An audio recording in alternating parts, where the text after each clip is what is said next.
Talk about ending the year with a bang. We got ourselves 5 beautiful knockouts at UFC Tampa, and I want to go through and break down every single one and maybe do a little rankings on 1-5, which one was the best. Let's get straight into it. We're going to hold off on the rankings till the end. We're just going to go through these beautiful KOs, starting with Dustin Jacoby and Vitor Petrino. This was a good fight. For most of the fight, Mr. Vitor Petrino, as you can see, very muscle-bound man. Look at this dude. He's just, what is that muscle? And what? I don't have one of those, I don't think. This man is absolutely jacked. Look at the, he's packing too. Sorry. He is just giant. He's a beast. And for most of the fight, Jacoby looked kind of hesitant because of the power, which, like, fair enough. Vitor was throwing big. And there were a couple times where he staggered Jacoby a little bit. But this is third round, minute left. It was a close fight. Vitor was, it looked to be landing the more damaging shots. But Jacoby had more output according to the stats. But I thought Vitor was commanding the space in the octagon, which of course doesn't really matter in the judges' scorecards, or it's not supposed to. But visually, I thought he was winning the fight. And like, judges sometimes really favor that. So Jacoby finally sits down on this big right hand. Boom. And tell me what this looks like. Jacoby doesn't throw a little slappy left hook in front of it, but this looks exactly like Kamaru Usman versus Jorge Masvidal. And when you see Petrino fall, that's like, it looks so similar. Because like, look at Petrino. He's looking to parry something and throw his left hook. And what does the Weasel always say? Shout out to my Weasel fans out there. Straight punches always beat looping punches. Not always true. But when you throw the straight punch before the looping punch, or when you throw them at the same time, then the straight punch is going to meet it's going to meet its target quicker. And he does kind of roll under the left hook. Paul Felder remarked on it, but I don't think it's as much him actually throwing the right hand and then rolling, which we'll talk about later with Cub Swanson, because that dude is a beast at that. But he kind of just threw it and fell. Like, he threw it and his weight brought him down underneath the left hook, which was lucky. But by this point, look at the fall. That's Masvidal, Usman, all the way. Let's see another angle of it. Boom. And it's as you're throwing that left hook, you're like offering your chin up. See how here my chin's not like the target. You got to throw a hook to turn my chin. As he's throwing the left hook, it's like, all right, here's my chin, just take it. And Jacoby did indeed. Huge shot. Huge win for Jacoby. It looked, like I said, it looked like Jacoby was kind of like not scared, but I mean, maybe a little bit of this ginormous man hitting him with something big, which fair enough. Tentative, but then he steps on one right hand straight down the pipes. Perfect timing, knocks him out in one shot. Super money. Moving on to the next KO. We'll rank them at the end, like I said. How about Michael the Menace Johnson? 23-19 in his career. Crazy record. Wins over Poirier. Losses over, like, Darren Elkins. Go to Michael Johnson.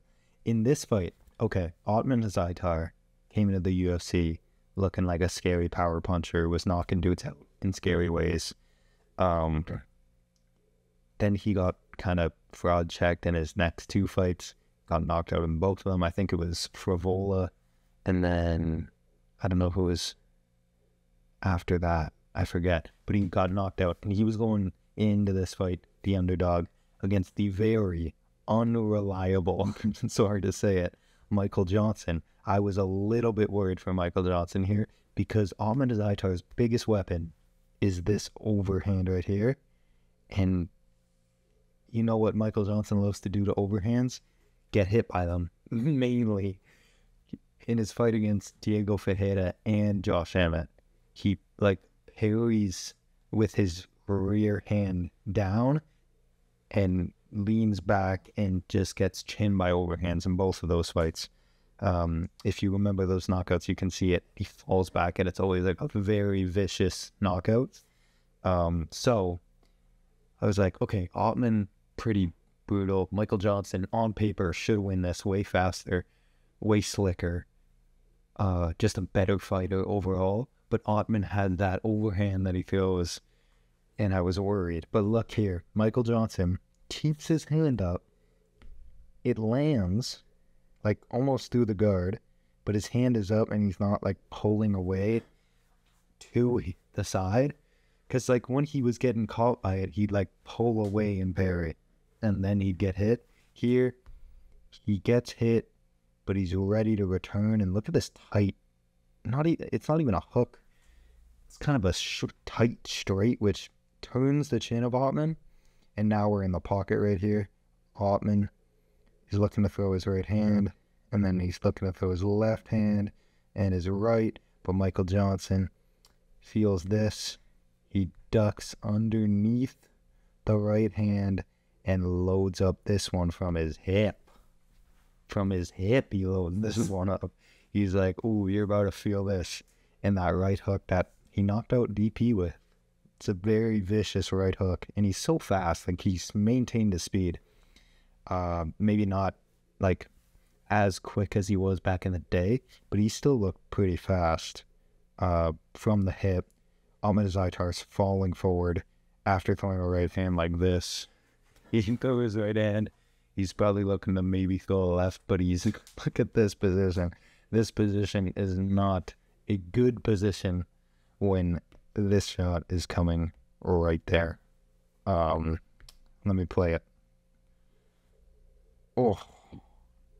And it lands super flush on the chin as Zaitar goes down, and Johnson lands some extra ones because that is not like a great shot, little hammer fist, but these two, oof, right on the top of the head, and then this one's chin music.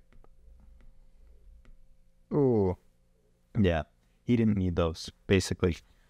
Very good KO. It's going to be tough to rank him. Let's move on to the next one now. Killer Cub Swanson. What a great fight this was. Billy Q always brings it, and Cub was looking so good. Like, he's still got speed, he's still got power, he's still got timing, accuracy, and this is like a very accurate right hand. 3-2 that Cub throws. Cub in this fight throughout was darting in with that right hand. His hands are low. He's beating him speed-wise. Billy Q's not the fastest guy. He kind of wants to get in your face and just kind of make it messy. And when he was doing that against Cub, he was having success. But Cub would be on the outside, hands low, dart in with the right hand, and do such a good job of rolling under the counters. And even when Billy Q's not throwing it, it's a pre-slip. Like, Cub's not slipping because he feels the left hook coming most of the time. It's just like, this is built into me. I throw this right hand, dart in, and I roll under. And it kept him safe from Billy's like falling back left hook counters. But this one, Billy just gets a little bit flat-footed. Look at Cub push off of that back leg. Leaping in, covering so much distance. Lead foot here. All the way up. And Billy's not reacting in the way that he needs to, because the amount of distance that Cub is covered as Billy kind of sets his feet, he doesn't adjust. Like, you have to be galloping out of range here. But he just gets caught with this kind of leaping in left hook. And he's just beautifully in range for this right hand, which Cub puts everything into. Watch him plant that foot and really, that's like a pitcher, like rotating through that right hand. And this landed absolutely picture perfect on Billy's chin as he's like flat-footed, just flat-footed, feet flat on the ground, and doesn't realize how much distance Cub is covered. And this right hand just,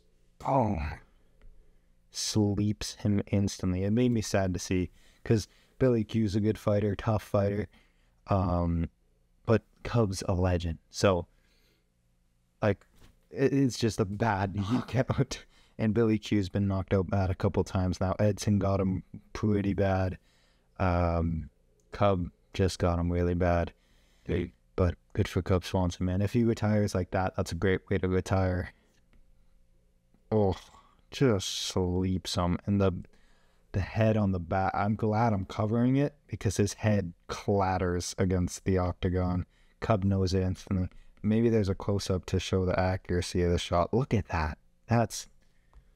Look how accurate that is.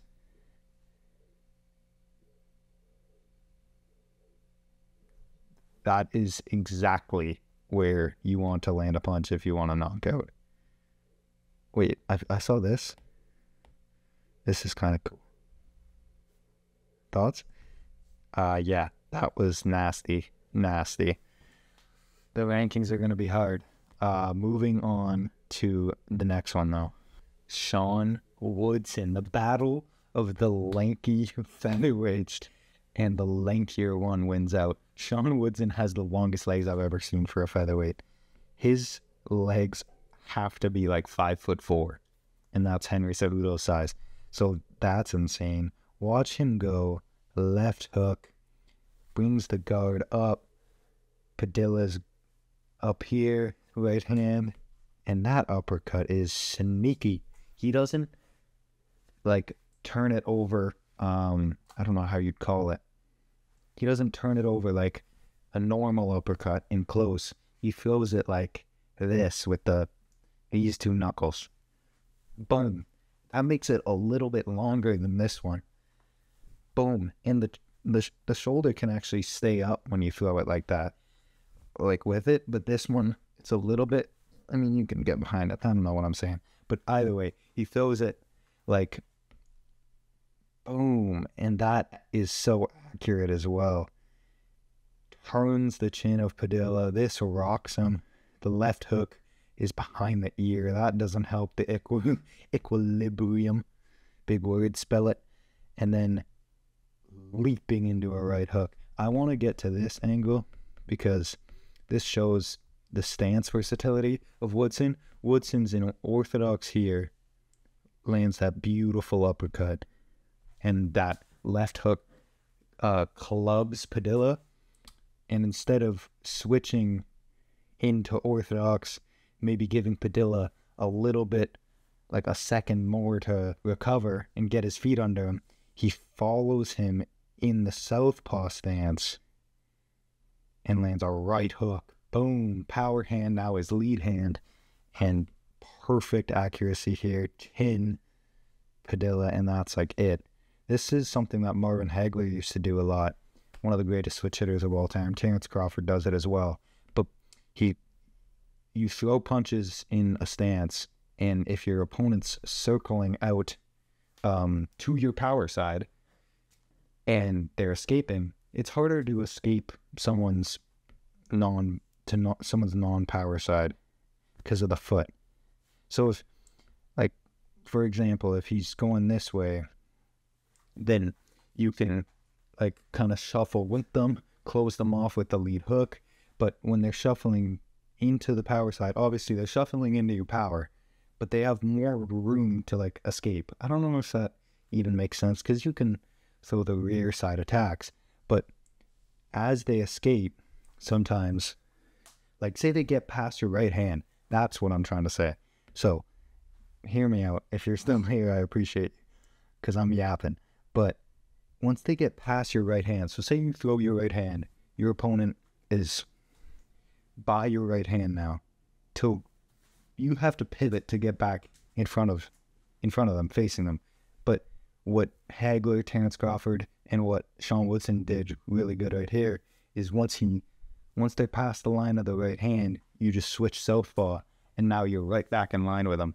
And Woodson does this beautifully and tracks him down. 1, 2, head comes up, and he's like, all right, that's my time. Boom, right hook.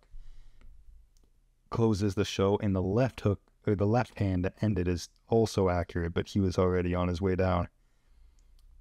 beautiful boxing from Sean Woodson. Sean Woodson's arms are so gangly, and obviously his legs we talked about. Look at this. That's taller than Henry Cejudo, and I don't want to hear it. His arms are so long, and like his punches, like the angles of them are just hard to see. Like that uppercut could have looked like a straight, but then it just like, oh, here it comes. Like the channels of where his long ass arms come in there and hit you are just different. So it probably just feels weird when he's punching in front of you. It's like, oh shit, there's an uppercut. There's like a hook over the top. And he's got both stances. He loves going to the body. Sean Woodson, dangerous dude. He's just so tall. And his chin's just there. But he has a big head. I don't know what I'm saying. On to the next one. Yoel Alvarez. Is this the last one? Have we done 4? And this is the 5th? Because there's 5. I don't know. Either way. 3 misses. Reload the 3. 3, 2, 1. 3, 2, 1. Give him the countdown. You don't usually do it like that. You go 1, 2, 3. But Alvarez switches it up. Goes 3, 2, 1. And throwing that 1 after you throw the 2. Who was really good at that? Sergey Kovalev in boxing always make his money off of that. Throwing the rear hand and then leading with the jab, because it's deceptive how much range you can cover. Because after your 2, you're used to hooks or like uppercuts. You're not used to, here's another long weapon. And it worked really effectively here. Watch, close, just boom, right on the tip of the chin. Stumbles him back. And Alvarez was just going to throw the little low kick. But the jab stunned him back. And he's hurt, he's wobbly. Back hits the cage. That even jars his head a little bit. He's like, oh shit. His eyes are a little cross-eyed. Alvarez sees this, walks him down, places this knee perfectly. Boom, switch knee. The accuracy on that is crazy. Jumping, switch. He doesn't throw it full out. He just throws it to where his chin is. Like, when you throw the flying jump knee, I don't even know if my knees are going to be in frame. Let's see how high I can jump.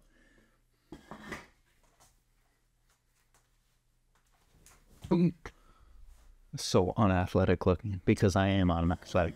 Nah, but when you throw it, you throw that rear knee hard so you can load up the lead knee. But he doesn't. He's just doesn't throw it hard. He's just placing it. He's watching, eyes down on Close's head, and Close ducks right into it. Boom. He's out already. Alvarez doesn't realize this. Submission demon, this guy. 17 subs, I think, in his 22 finishes. He goes for guillotine, but he's already unconscious. Like, the guillotine is keeping him up. If he didn't have his like neck under there, he'd be falling down. So, guillotine. He gives him some punches, looks over at the ref, says this guy's probably unconscious. And he was. Yoel Alvarez. Beautiful. 3, 2, 1. It's a different combination, just feels a little bit different. And then the flying knee, the accuracy on it was money. Almost forgot. I'm going to rank these fights. Number 5, I'll go Yoel Alvarez, Jerkar Close. This was a beautiful combination. Great accuracy with the flying knee to hurt him. And the way he started it off with 3, 2, 1, I like it. But these other knockouts, I think they take the cake just because of like how out cold they went. So, number 5. At the number 4 spot, I'll go Woodson versus Padilla. This was a beautiful uppercut. And like I said, switching into southpaw, tracking him and throwing that right hook. Very, very pretty. But I don't even know, like, the other ones, they went out cleaner. And it was just, I don't know. I don't know how away it can be. At the number 3 spot, Michael Johnson and Otman Azaitar. This was a beautiful knockout. Very clean shot from Michael Johnson. But I don't think it was as pretty as the two above it. And honestly, I don't think it was as pretty as the two before it, but just how hard he threw that right hand and how clean it landed gives it that number 3 spot. At the number 2 spot, we got Petrino. Jacoby, reason why this made it so high, Jacoby, I thought, was losing the fight. Needed this, got it done, was very clean, beat him to the punch. And those knockouts where they're throwing a left hook and you're throwing a right hand, it just looks so dramatic because they get knocked out as they're punching and they fall in such a manner. Number 2 spot for Dustin Jacoby, leaving the one and only Cub Swanson, taking the number 1 spot. It's Cub. He's a legend. And this shot was so accurate. The way he covered so much distance with that leaping left hook and just blasted that right hand so accurate. And the way Billy Chu went out. Cool. No follow-up shots too from Cub. None needed. Vicious. Number 1 knockout of the night. If you made it to the end of the video, thank you for watching. I yapped for way too long. I'm sorry.